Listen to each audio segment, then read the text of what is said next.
First of all, I did just want to acknowledge the national state of emergency and the fact that so many people have had such a terrible time. Some terrible news this morning about 2 firefighters injured and missing in a slip in Muriwai. So I think, against that backdrop, I think we can all appreciate this is a pretty rough day for a lot of the local organisations, particularly that we're talking about here, that sort of localism. From a small community like Martinborough, I know how important the volunteer fire brigade is, for instance, and we rely on them heavily. So, but first of all, we're going to hear from our participants, starting with Sandra. If you could just tell us a little bit about yourself, and then David, and then Grant. Thank you, Tracy. Ngā mihi nui ki a koutou. First of all, I suspect I may be on the wrong perch for the purposes of these forums, and that and apologies to Margaret. She wanted to put me in an earlier one, however, I was unavailable. So probably apologies to the Chamber of Commerce as well for what I'm about to say. So what I want to say first is what I probably should say last, that relates to what the government is doing in a local government, just so that I make sure that I get it in. First of all, I suggest that they need to shred their Three Waters legislation. It's disastrous and the back burner is not good enough. I understand fully. I've got all sorts of stuff going on at the moment. Don't worry about it. I understand fully the complexities of the infrastructure and challenges of potable water supply and sewage disposal and the infrastructure related to that, and the challenges that we face in repairing our seriously degraded freshwater systems. But I think it was folly of the government to throw all these challenging issues, although they're interrelated, into one giant legislative pot. It was never going to work. The second suggestion that I have is that they also have to abandon their natural and built environment bill. I entered politics as a county councillor in 1983, and planning then was determined under ye olde Town and Country Planning Act. It had 57 pages. And I think Grant would agree with me that for its day, it was an efficient document. Compare that with the 880-page relentlessly amended Resource Management Act, and I want to promise business and the Chamber of Commerce that the Natural and Built Environment Act, with its 900+ pages and its ancillary legislation, is going to be even worse, I promise you. But don't take my word for it. When you see the ACT Party shoulder to shoulder with the Green Party and the Māori Party right alongside National, telling the government that this is poor legislation, a wise minister would listen up. My third suggestion is that as we go through this recent flooding event, which was preceded by another serious flooding event, and on everywhere in New Zealand, that climate change is upon us. And I promise you, glossy publications on climate change in and of themselves will not address the problems that our nation is facing right now. There has been a long-standing debate right through most of my adult life since the term climate change was first mooted at the United Nations Forum in Rio, that told us, the world scientists, this is your conscience speaking, that this was coming our way. And nowadays, there's a deafening silence coming from the once climate change deniers. So I suggest tomorrow, the government set up at least a $4 billion fund to provide regional councils and local government with funds sufficient to urgently upgrade all of the stop banks and flood protection and drainage assets within their areas. There has been, and I have witnessed it, an ongoing debate between central government and regional councils about who's playing fair. Regional councils have been hoha, and rightly so in my opinion, at governments and politicians that rock up after serious flooding events, chucking a few bob in the pot and looking concerned for the benefit of the citizens affected, while regional councils are left carrying the statutory liability of flood protection for its citizens, relying on infrastructure, much of it far too antiquated, built post-World War II, that isn't fit for purpose, and more concerningly, is definitely not fit for the future. That fund could be accessed by regional councils on a case-by-case basis, subject to the upgrades that they intended to do. And remember, although it sounds like big money, the government was able, and rightly so in fairness, in my view, to slap 61 billion on the table to get our country through COVID-19 from the outset. The issue is, can we afford it? Yes, we can. And we can't, more importantly, afford not to do that. And last but not least, I suggest, if I may, that the government should set aside this local government review. If the government hasn't noticed right now, local government's pretty busy at the moment. And in fact, in my experience, local government has been absolutely inundated and bogged down since the 1980s in relentless reforms, restructuring, reviews, legislative change, all of which council officers, engineers, planners, and etc. are meant to respond to. And there has to come a point where there's a bit of a breather to allow local government to recover and actually get on with the business that it's actually charged to do.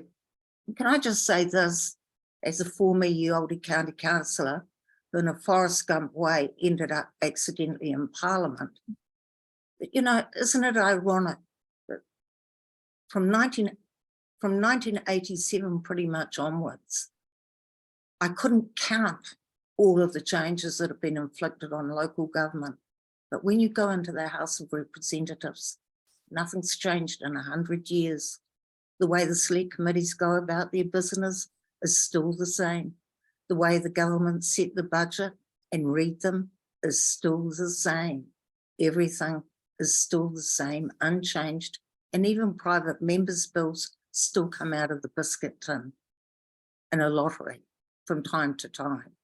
So I suggest that the government should, if they choose to review local government, allow the process to be a genuine one that's generated from the bottom up, not the top down. What I mean by that is from the people, from community board elected representatives who I perceive as captive wailing walls with no power for communities that can't really access their politicians at a higher level. Heck, in Auckland, even the media have trouble accessing the mayor in the middle of a state of emergency. Imagine trying to be a citizen, trying to speak to your elected representatives nowadays. It's not possible. I'm concerned that this is being led by local government New Zealand, to be honest with you. I sort of see local government New Zealand a bit like Te Oho Kaimoana, two entities that sit in Wellington and talk to governments all the time about how it should go. Te Oho Kaimoana does that on behalf of iwi, apparently. They make submissions, for example, opposing Andrew, could I just mechanisms. wonder if we could get onto that in the question time? Sure. Would that be okay? I'm just It's thinking. fine by me. I'll probably run out of time. I think I you did think a we little need to bit, yeah. examine local government New Zealand. Yeah, and we'll get onto that sort of issue in the Thank you. question time. I Sure. think if we just romp through the introductions here, that'd be great. But that was really interesting. I love some of the points you made. We'll come back to those. I think we're looking at David next, yeah. Yes, tēnā koutou, David. I'm a happy resident of the Kapiti Coast, north of Wellington, where it's just beginning to blow, I might say. but we've been spared anything so far. I am retired. I'm coming up to 80. I'm very much taken with Sandra's comments about relief from constantly having to keep up to date with things. I try to be an active citizen, but I get overwhelmed sometimes. There is so much on the agenda, not just for councils, but for me as an individual trying to be an intelligent contributor to the community. Anyway, my local government experience began 50 years ago when I got elected to the Wellington City Council, to everybody's surprise, including mine, at the age of 26, where I served 2 terms. So some of the things, if I went back in time, I could say how much better things are in terms of citizen involvement now than they used to be when I was first elected to the council. But mainly my work has been on the local government rates inquiry in 2007, and being one of the Royal Commissioners on the Auckland City reforms set up by Helen and instituted by the key government.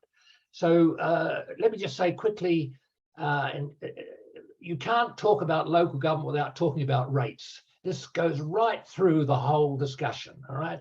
And I note that the review group has said that a major change in local government funding is needed, that the current system based on mainly on rating, about 50%, is overburdened and constrained. So we had these series of meetings around New Zealand, public meetings and meetings with council and councillors, then different hui with iwi, because the rating of Maori land was a very important part of our remit. All I can say is that as far as the public consultation was concerned, it was extremely depressing. Extremely depressing. There was so much anger there, and that anger was coupled with ignorance, all right? Maybe we made the mistake of having afternoon meetings and we got, without being insulting, we got the grey power element there who sometimes are against everything. But you would think that the sky was falling from the public discussions that we had there. On the other hand, our engagement with councillors and council staff was excellent, constructive and so on. And the hui we had with Maori were so illuminating about the injustices that had occurred. And we made a number of major recommendations to improve the rating of Maori land, which I think have disappeared into the bowels of Te Puni Koukuri, and I'm not sure that they've actually yet emerged. We did make some recommendations. I mean, we came to the basic conclusion, which was the same as the Productivity Commission's review more recently, which built on our report, that there's not a lot that's fundamentally wrong with the rating system, bearing in mind the flexibility that's there for targeted rating, differential rating of all sorts, the size of the uniform annual general charge, whether you base it on land value, capital. There's a lot of flexibility there in the way that you alter the burden of the incidence of the rating system so as to get greater equity. But we did recommend additional funding for infrastructure, particularly an equalisation fund, which would recognise that some local governments are too poor to do the infrastructure that they need. All right, and that is cases you've seen, disaster cases like Kaipara. Another one is Waitomo, Gisborne to some extent, but they did not have the resources to really address the infrastructure needs. I live on the Kapiti Coast, which is a well-to-do community. I think we have an excellent council. We are very, very much committed to Te Riti. We have good infrastructure. We do not want to be part of Free Waters because we're fine as we are. We have no problems with pipes under the ground, fingers crossed. We'll see what happens to our stormwater if we get a real hit here. But I mean, by and large, we have a good council. That does not stop a lot of people being very angry, and it doesn't stop the overload of consultations through the annual plan and the long-term plan and this plan and that plan. But at least we do have some plans to talk about. And when I was a young city councillor 50 years ago in Wellington, there was no such thing. There was no such thing. And the consultation that took place was really, if we wanted to, as part of our own political campaigning, to attend meetings of the residents' associations where they would talk about the state of footpaths and the roads. I didn't ever hear anybody ask questions about pipes under the ground, I might say, even though they had been, of course, long neglected. So I live on the Kapiti Coast, which I regard as well run. And I make the point that I don't really want to be involved in this bloody consultation. I want to have assurance from elected council that we've got the right sort of elected councillors. That to me is the most important thing. And I think we do here, right? And I mean, people are weary. People are getting writer's cramp or what's the other word I'm looking for? They're damaging their tendons of their arms from their hands from the computer, making submissions. You know, I mean, the submission industry never stops, and this is particularly so for Maori, right? Submissions. You know, this is one of the reasons. This must be a major contributor to our low productivity in New Zealand, I think. Anyway, that's just an aside. Thank you, David. I think you about matched Sandra there, so that's fine. And we've got a Grant now. Oh, there's a lot more I want to say, though. I'm Tracy. sure there is. Yes, it Okay. sounds like it. Yeah. There will be question time for the audience too. Okay, you want me to go, Tracy? Yes, thank you. Just a bit of my background. I'm a registered surveyor by profession.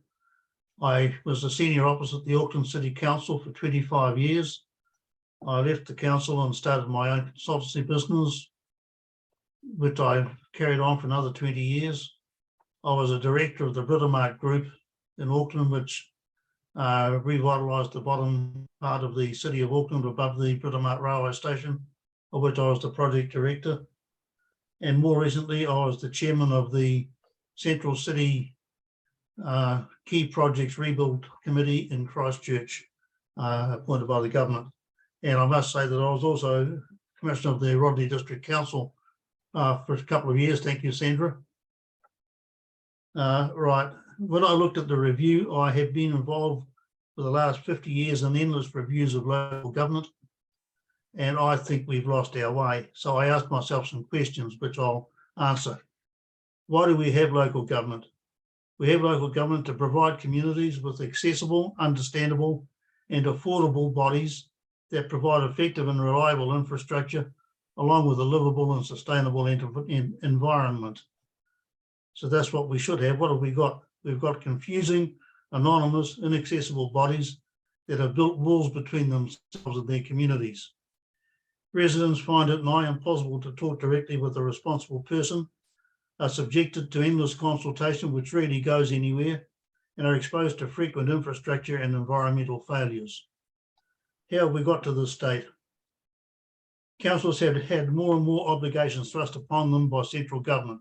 An example would be the Sale of Liquor Act. They've become involved in complex legislation which is expensive to administer and hard to reconcile with the basic council role. Funding by rates mitigates against maintaining upgrading infrastructure because the most visible thing the councillors do is set rates, and to ensure re-election they will keep rates as low as possible. You don't get votes for infrastructure that can't be seen. People in Auckland currently are asking, is Christmas in the park more important than stormwater? I think recent events have answered that question. So what sort of review is needed? My opinion is that local government won't be fixed by tampering with what is there at the present. It needs a clean sheet approach based on the fundamental needs that I have outlined. I have revisited previous simpler legislation like the Municipal Corporations and Town and Country Planning Acts, which were readable and understandable. We have become too clever, sophisticated for our own good. Councils need to be given more responsibility for staff numbers, and local communities should have approachable local area offices. Does one size fit all? The Resource Management Act, Local Government Act and other legislation apply to all councils, regardless of size, demographics or available resources. Earlier legislation, for example, the Counties Act, differentiated between communities of different scope and activity. The recent government exercises on 3 waters and combining councils to fit within 15 environmental RMA areas recognises that critical mass is needed to meet complex requirements current legislation imposes. Seismic requirements for Christchurch are not justifiable in Auckland, for instance. So how do we address this mess? We need to scrap the current legislation and start afresh with legislation that satisfies the community requirements for local sources and environment. A less is better approach would help. An alternative infrastructure maintenance and upgrading funding source must be developed. Politicians and officers should be available at local level. No more impenetrable moats should be built around councils. We need to start from square one. Fitting with what is there now will accomplish nothing, be even more confusing and counterproductive. So like the others, like Sandra, I say, drop this current review. It's not going to do anything. Thank you. Thank you. I think those points that all of you made were fascinating, and I think the audience will have a lot of questions for you. I think that the view that has emerged from the two of you, at least, is that local government is exhausted by reform and change and the demand for constantly changing requirements from central government. When you look at one of the big issues, though, it's the funding mechanisms and the funding of local government that seems to be the big problem at the moment. And you've made that point. There's no votes in raising rates. The share of GDP over the past 70 years, local government share of overall tax revenue has stayed at around 2% of GDP, whereas the share of central government tax revenue has ballooned out. Is that part of the problem? I mean, we're seeing a lot of chickens come home to roost, particularly around infrastructure in a lot of these local governments. Is it just simply funding at the heart is the problem, but then you get the issue of people, as you say, that's the one issue that makes everyone angry. Grant, you know, how do you resolve that conflict? Well, I think it's been tried to be resolved by generating council-controlled organisations, or in the case of Auckland, uncontrolled organisations. The theory behind it, of course, is that it gets away from the 3-year political election cycle. And I, for one, have been involved in very big projects. I was the project director for the 2000 America's Cup Works and the Britomart Railway Station, which were the biggest projects that local government had undertaken in New Zealand at the time. And if a project passes over a 3-year election cycle, there's a very good risk that a new set of politicians will come in and change the project, which means that there'll be tens of millions of dollars wasted on consents and design, and it will have to start again. And that was certainly the case with the two big projects in Auckland, the Aotea Centre and the Britomart Railway Station. So by getting a CCO, and of course you can have board members that don't have to be re-elected, they have an ongoing role, and you don't change the whole board at once. In theory, it should work, and maybe it could work in water and transport, the big ones, but I don't think CCOs have any role outside those two areas. You take in Auckland, they've taken away parks and recreation, zoo, art galleries, all the other cultural activities, and put them into CCOs. There are certain people who stand for council because they like parks and zoos and things. So the incentive to stand as a councillor has been reduced because none of that interesting work has any relevance to the council operation anymore. So I think that in trying to solve the problem, they've created another one. I wonder though too, I mean, you see, there's still the political pressure to reduce funding in those sort of areas. And we see that with Auckland at the moment. Sandra, I mean, how do you see this conflict between the public expectation all the time that they don't have have very minimal rates increases, and the increasing demand on local government? And I think, there'll be a lot of business people in the audience who would say we're paying too much rates now and our share of the burden is unfair. Yeah, and a lot of those business people in my old electorate are hanging by a thread. We're aware that they've hung by a thread through COVID and now this, and the business community is our community. We are all one community. We're a small country in New Zealand. I endorse every word Grant said, and it's my view that the problems around this issue are systemic and generated from the local government reforms in the 1980s that put the assets of councils at arm's length from them. And back in those days, they were called local authority trading enterprises. From memory, the legislation specifically precluded councillors from being on those entities. They were pretty much, from my point of view, unaccountable. And then you had mayors and chairs campaigning on the basis of 0 or 3 or 1% rate increases, which I described as an Auckland City Councillor as budgeting. When I was a minister, and I changed the provisions for council-controlled organisations and the name. My intention was to at least remind councils that they do have the control over their assets. But not much seems to have changed, in my opinion, irrespective of that.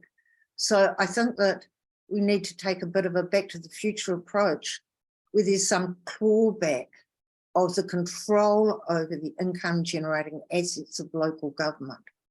I also think there needs to be clearer stipulation and almost prohibition, if you like, on government devolution to local government of responsibilities that don't bring with them the necessary income stream to an order that they support it, because whether it's a rural farmer who's going under out here in the Bay of Plenty, a business owner, a solo mum trying to make it during a recession, or anybody else, there's only so much blood that you can extract from the ratepayer's stone. So, Yeah. and again, a classic example would be the funding to improve flood protection assets in New Zealand in preparation for climate change. It's all on the regions at the moment. David, you had a point to make about that. Well, I just want to refer to the rate. I mean, the figure that you quoted about rates as a percentage of GDP. That comes from the report, yeah. That's right. I mean, that makes it very hard to suggest that that rates are a burden to the average ratepayer in relation to household income, around about 5%, I think, on average. That's not to say that the distribution's not an issue in some cases. You can talk about the average ratepayer, but not everybody is average. Yeah. And so you've For got instance, a they rebate mentioned scheme that's of the minor sort. So I make the point that I don't think any government in this country has been persuaded that so far that the reliance on the rating system is the major problem. I saw that with the Clark government's response to the report that I was involved in the Key government's response to the to various submissions made by local government New Zealand, and in the current government's response to the Productivity Commission. So if the review group thinks that it's going to persuade the government to find some major new source of income for local government to replace rates or whatever, they're dreaming, in my opinion. So do you think they're dreaming in respect of expecting central government to put more money in for, if you like, the unfunded mandate that they keep talking about for a lot of these issues like climate change, etc., which are going to run into the billions? Will central government come to the party on that, do you think, or is that pie in the sky as well? Well, I can't speak for central government, but I could speculate that let's see what happens after this disaster's over. Yeah. All right. The bill's going to, and I was going to ask about that. The bill is going to be massive. Yeah. How will this be dealt with in terms of the needed infrastructure costs? Yeah. Clearly, there's going to have to be some greater central government input. All right. I think that sticks out. But just one other quick point in relation to Grant's comment about CCOs. Well, CCOs may be created, but they still have to be funded, right? They still have to be funded, and in some cases, it's from rates, right? And it's still a political decision at the end of the day. Well, the other point, just very quickly, is that in Auckland, the biggest CCO is, of course, Watercare, which, in my view, does a reasonable job in terms of the clean and dirty water. Stormwater is a council responsibility, not Watercare. But they are hard at work doing what needs to be done for Auckland, in my view. But above all, they get their income from a user charge, from meters. And that's going to have to be, in my view, an environmental and a financial imperative going forward, that we start charging for water through meters, as we do on the Kapiti Coast. Right, but that's not universal.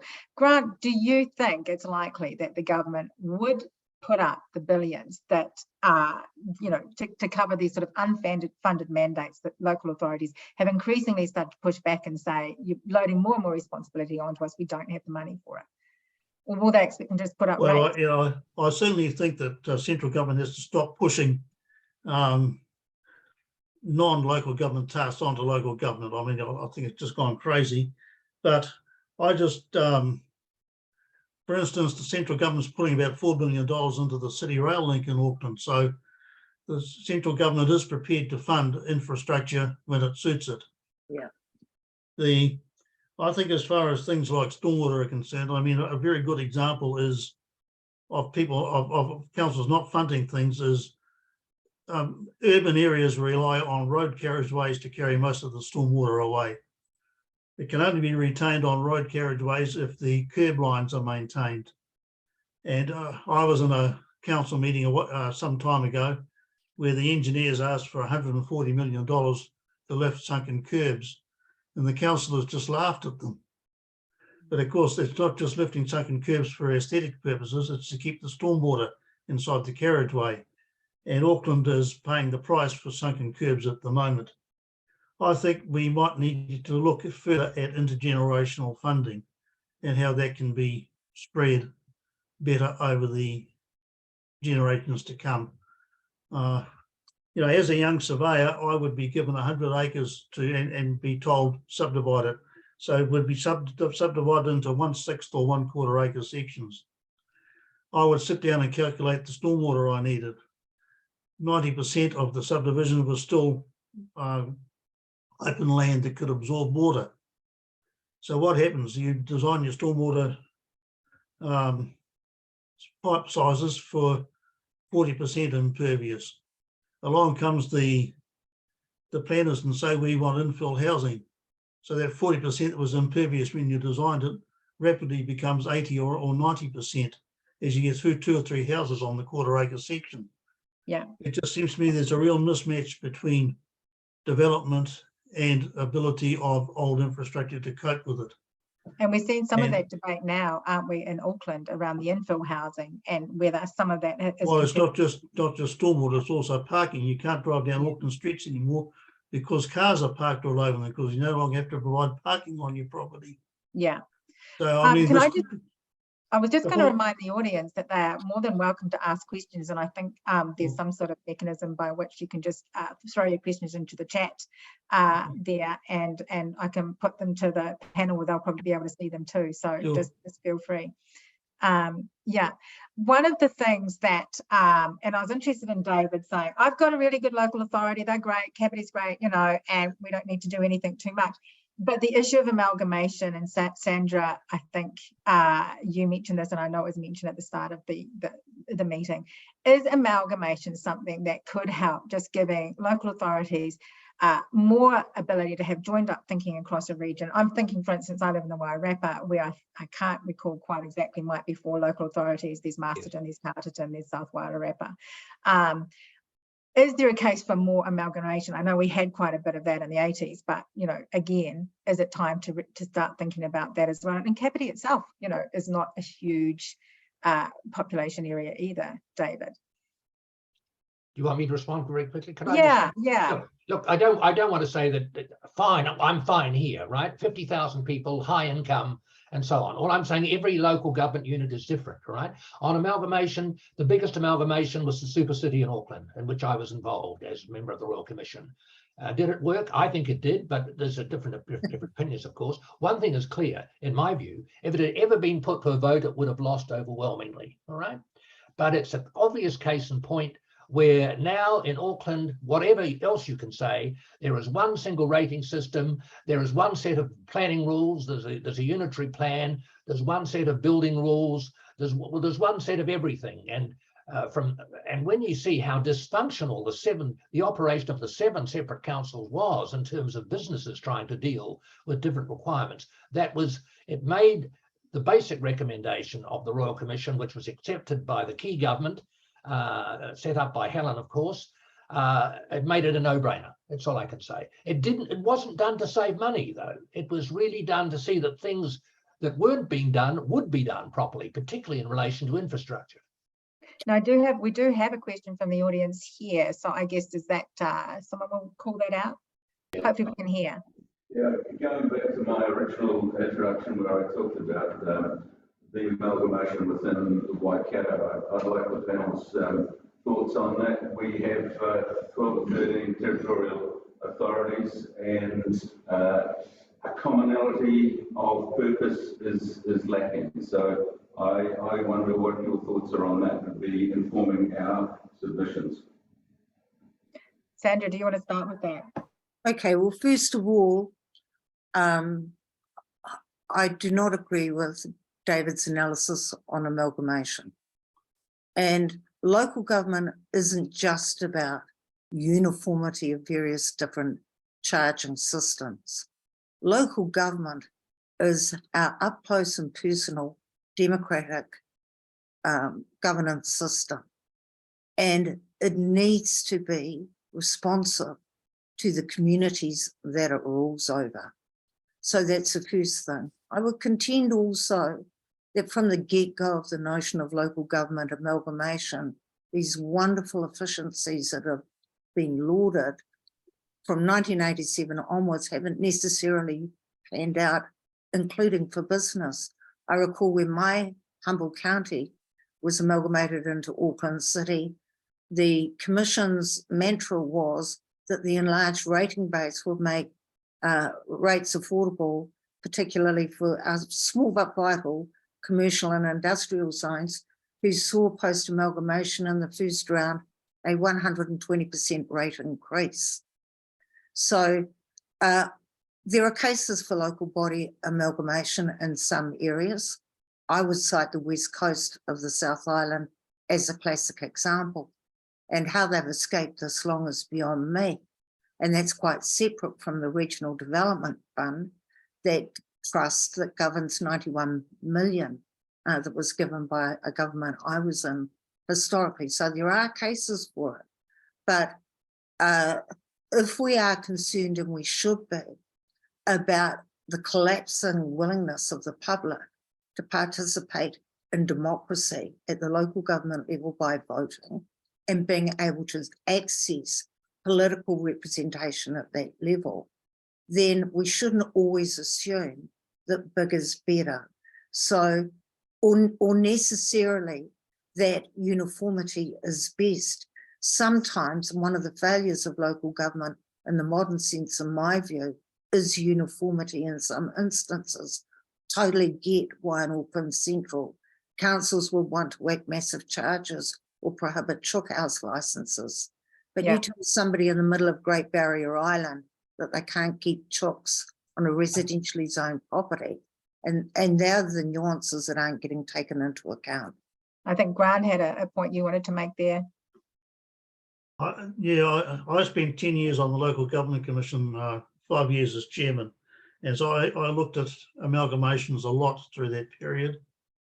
And we recommended several, including one in the Wairarapa, Tracy, you'd probably be aware of.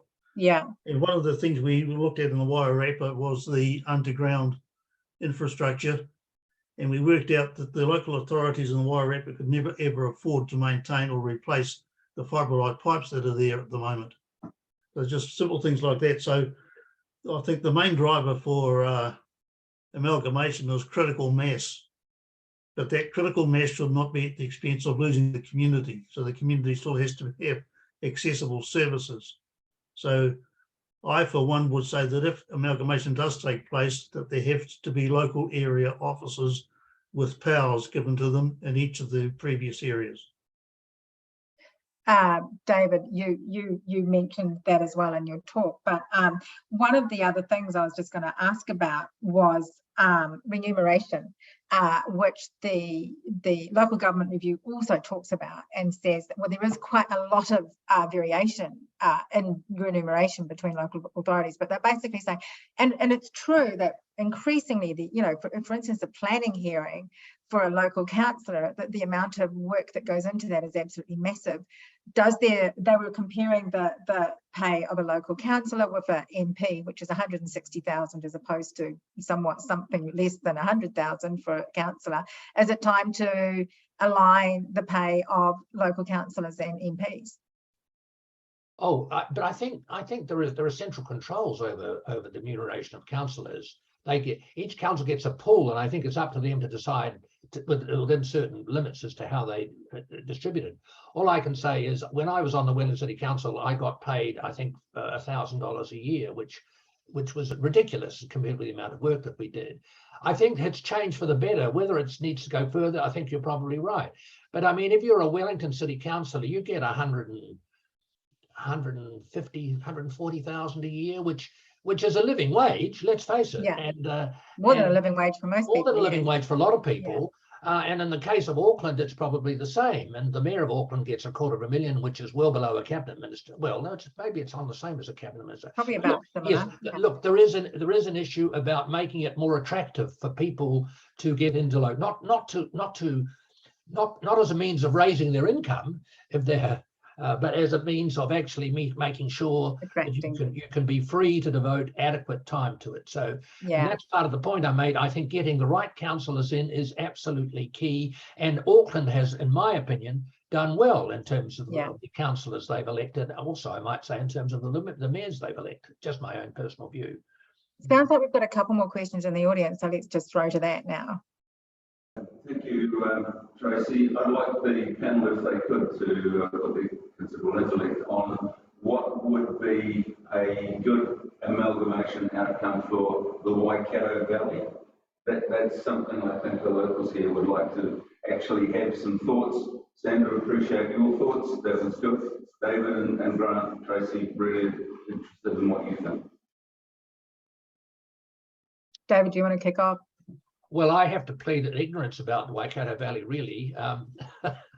I mean, obviously, you've got a regional council there, which would have a lot to do with the river and so on. But I don't actually know. I mean, you've got Hamilton's Kirikiri, Hamilton City.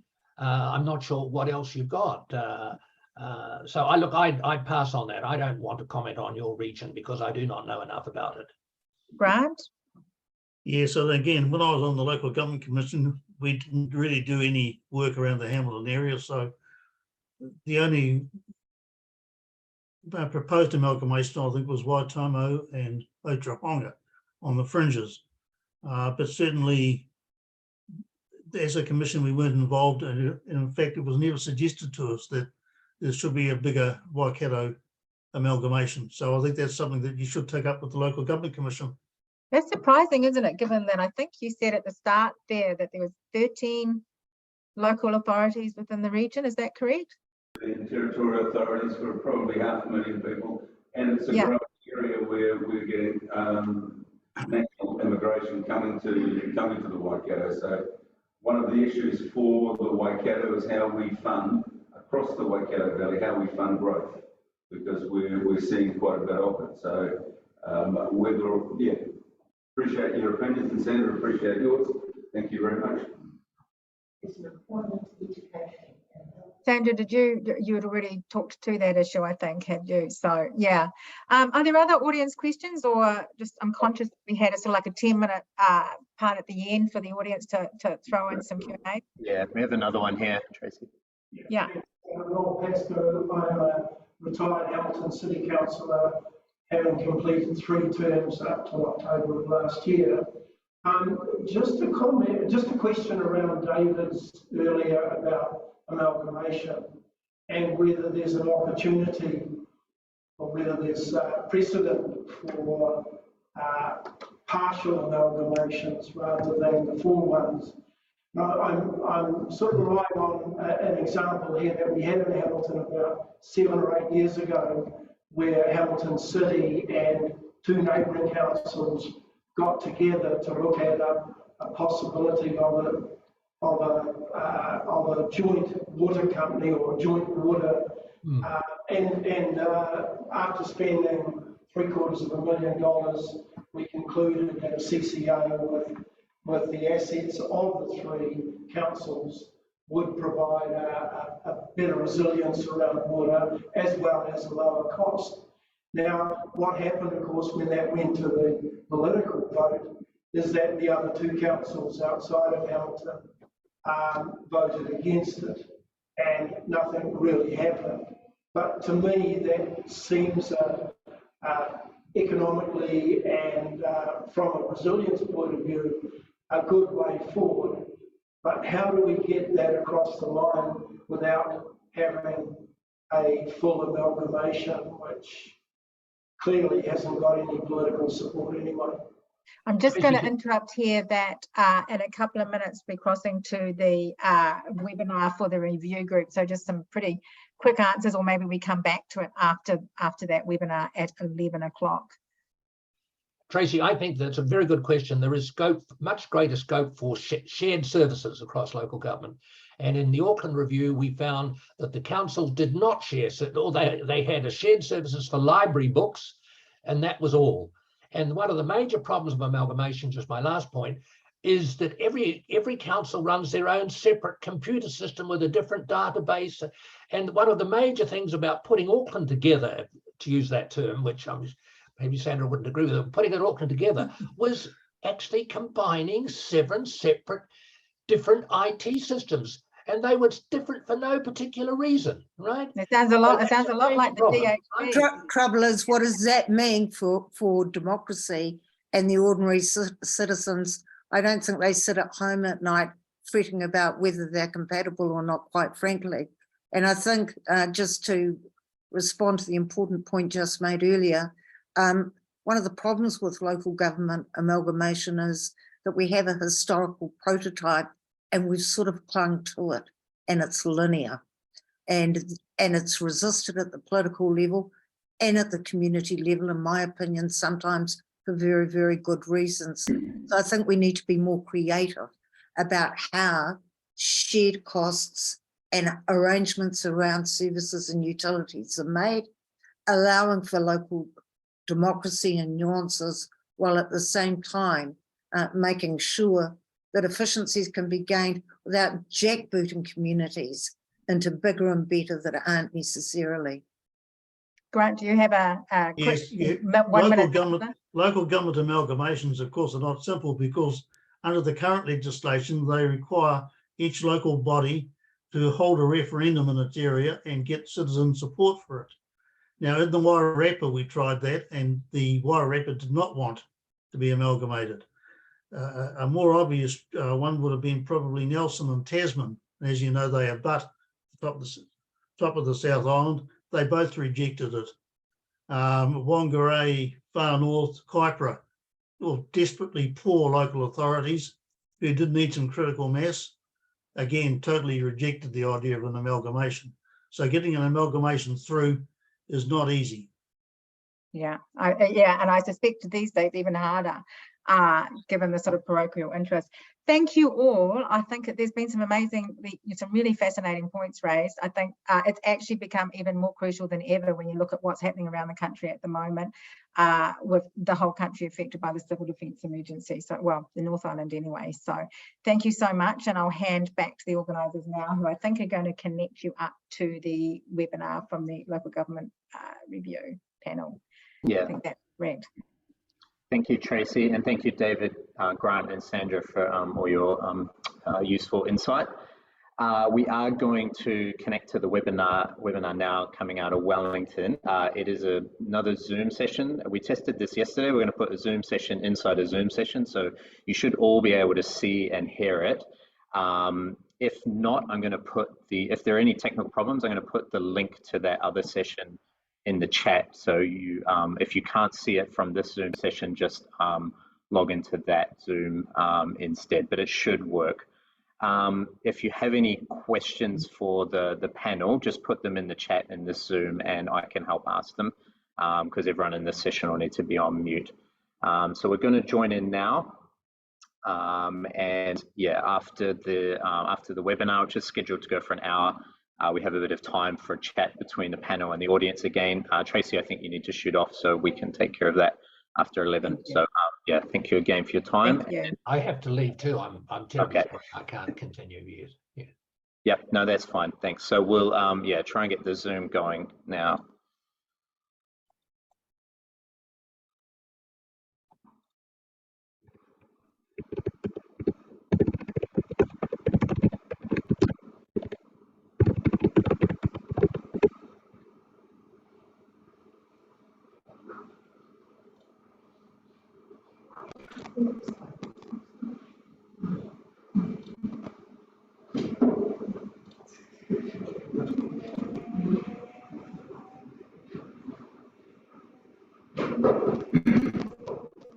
One of the questions I have for you, Robin, is how do you fund growth?